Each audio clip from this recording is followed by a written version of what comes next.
नैतिक जिम्मेवारी लेते हुए राजेश राम जी को इस्तीफा देना चाहिए। ये सारे प्रभारी, सह प्रभारी, नेता, विधायक दल सारे लोग मिल गए और मिल करके इन्होंने पैसों का धंधा किया। हमने चुनाव के 15 दिन पहले ही कहा था कि आप लोकतंत्र की हत्या कर रहे हैं। आप अपने ही समाज की हिस्सेदारी को कुछ पैसों के लिए मारिएगा तो आदित्य पासवान तो विरोध करेगा। जो माहौल राहुल गांधी जी ने पूरे बिहार में बनाया था अपनी मेहनत से, कार्यकर्ताओं ने अपनी मेहनत से, उस माहौल का इन लोगों ने सौदा किया। आदाब, मैं हूं सालिक। आप देख रहे हैं मंथन टुडे। आज हमारे साथ बातचीत करने के लिए आदित्य पासवान, जो कि कांग्रेस सेवा दल के पूर्व प्रदेश अध्यक्ष रह चुके हैं और पार्टी में लगातार बगावत को लेकर के इनको पार्टी से बाहर किया गया है। 7 लोगों को जो पार्टी से बाहर किया गया उनमें इनका भी नाम शामिल है।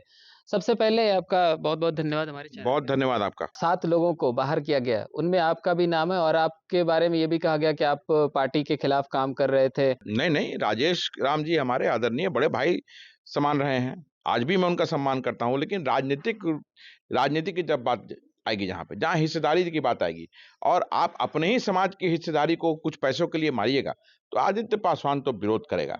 कृष्णा अल्लावरू जी को हमने चुनाव के 15 दिन पहले ही कहा था कि आप लोकतंत्र की हत्या कर रहे हैं और भारतीय जनता पार्टी, संघ, लोक जनशक्ति पार्टी, जनता दल यूनाइटेड को आयात करके आप टिकट दे रहे हैं तो इससे पार्टी की हार होगी। और जब चुनाव का रिजल्ट आया तो पूरे बिहार के सामने है कि कितनी शर्मनाक हार हुई। भारतीय जनता पार्टी, राष्ट्रीय स्वयंसेवक संघ, जनता दल यूनाइटेड और लोक जनशक्ति पार्टी के लोगों को इन्होंने बड़ी संख्या में बिहार कांग्रेस से प्रत्याशी बनाया पैसों के लिए।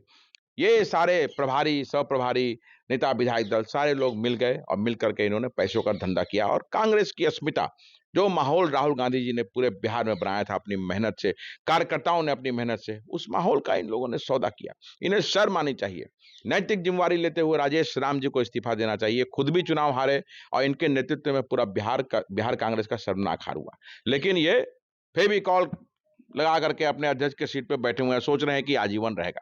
अरे ऐसा नहीं होता है राजेश राम जी। आप हारे हैं, आप अपना रास्ता साफ कीजिए और किसी ऊर्जावान और नेतृत्व को आगे आने दीजिए।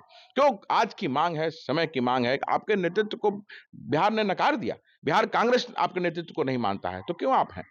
तितराई कर रहे हैं, कीजिए। महीना, 1.5 महीना, 15 दिन, 20 दिन में आपको हटना है। ये निश्चित है। अध्यक्षता निभाने के लिए तैयार रहेंगे अगर आपको मौका मिलता है तो? नहीं, हम कार्यकर्ता हैं, हमें कोई पद नहीं चाहिए।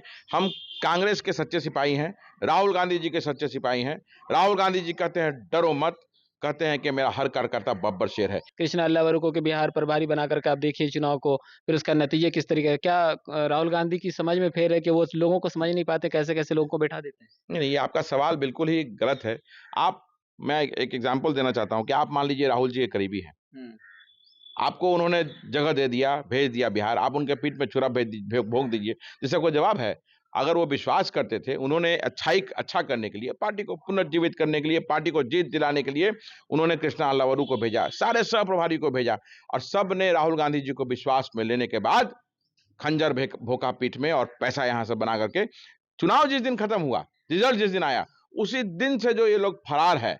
आज तक किसी का चेहरा नहीं आया है सामने और ये इनका हिम्मत भी नहीं है कि बिहार की धरती पे एक कदम रखेगा। ये सारे लोग चोर हैं, ये टिकट चोर हैं, चाहे वो राजेश राम हो, कृष्णा अल्लावरू हो, शकील खान, सारे सह-प्रभारी, सब लोग मिलकर के ये लोग टिकट बेचा है। और पप्पू यादव जी किस अधिकार से बिहार कांग्रेस के ऑफिस में आकर के लोकतांत्रिक तरीके से हम अपना विरोध जता रहे थे? क्यों आके आप डिस्टर्ब कीजिएगा हमको? क्यों धमकी दीजिएगा? राजेश राम जी ने वहां पप्पू यादव को बुलाया और वहां पप्पू यादव जी से अपने कांग्रेस के कार्यकर्ताओं को गाली दिलाने का काम किया। पप्पू यादव और राजेश राम मिल करके कहा, राहुल गांधी जी कहते हैं कि हम शेर हैं और पप्पू यादव क्या कहते हैं, राजेश राम जी क्या कहते हैं कि हाथी चले बाजार, कुत्ता भौंके हजार। तो कार्यकर्ता क्या कुत्ता है? इतनी कम सीटें, पहले 19 सीटें थी, उससे घट करके अब 6 सीटों पे कांग्रेस सिमट गई है। ऐसे मेन कारण अगर हम 2 शब्दों में आपसे जानना चाहेंगे तो? गलत टिकट वितरण। गलत टिकट वितरण। बिल्कुल, ये बहुत बड़ा कारण है, गलत टिकट वितरण। और राष्ट्रीय जनता दल का जो माहौल था, डराने वाला माहौल जो बनाया कि राजद सत्ता में आएगा तो यादव बनेगा रंगदार और कट्टा और सिक्सर का बात। तो लोग आज अवेयर हैं, सोशल मीडिया का ज़माना है, सब लोग, कोई भी नहीं चाहता है कि उसकी बेटी बहू अगर बाहर जाए तो असुरक्षित हो। तो बेटी बहुओं की सुरक्षा के लिए, जवान युवक लोगों की सुरक्षा के लिए, रोजगार के लिए राष्ट्रीय जनता दल के खिलाफ वोट किया। कांग्रेस का ये था कि बना माहौल को इन लोगों ने खराब कर दिया गलत प्रत्याशियों के चयन से। राहुल गांधी जब वोट अधिकार यात्रा चला रहे थे उस टाइम पे एक बड़ा फेस बना बिहार में और कहीं न कहीं तेजस्वी यादव भी पीछे हो गए थे। उनको खुद की तलाश में तलाश करने के लिए दोबारा उनको यात्रा करनी पड़ी थी और फिर उसके बाद अगर आप ये कहते हैं कि गलत लोगों को, तो क्या राहुल गांधी का असर नहीं पड़ा? क्या उनकी रैली फ्लॉप हो गई थी? नहीं, ऐसा तो नहीं है कि वोट नहीं पड़ा, वोट तो पड़ा ही, पिछली लेकिन बार के मुकाबले बहुत कम सीटें आई। बिल्कुल, तो हार का कारण है ना, आपको ज़्यादा वोट पड़ता। अगर वो रैली का असर देर तक क्यों नहीं रहा? सही प्रत्याशी अगर उतारे जाते, तो वो जो जो माहौल बना था, वो माहौल डबल हुआ था। भाजपा में भी तो कई सीटें ऐसी जिसको लोग खुद ही पार्टी के लोग गाली दे रहे थे, लेकिन बाद में जिता दिया उनको। तो आप देखिए गलत प्रत्याशी वहाँ दीजिएगा तो स्वाभाविक है कि विपक्षी आपका मजबूत हो जाएगा। बहुत-बहुत धन्यवाद। हमारे साथ मौजूद थे आदित्य पासवान। सीधे तौर पर जीत जो हार का कारण है, उसको लेकर के कह रहे थे कि गलत लोगों पैसे लेकर के गलत लोगों को पार्टी में टिकट दिया गया। ये सबसे बड़ा कारण रहा हार का। तो फिलहाल के लिए इतना ही। हमारे साथ बने रहिए। आप देख रहे हैं मंथन टुडे। हमारे चैनल को लाइक और सब्सक्राइब कीजिए।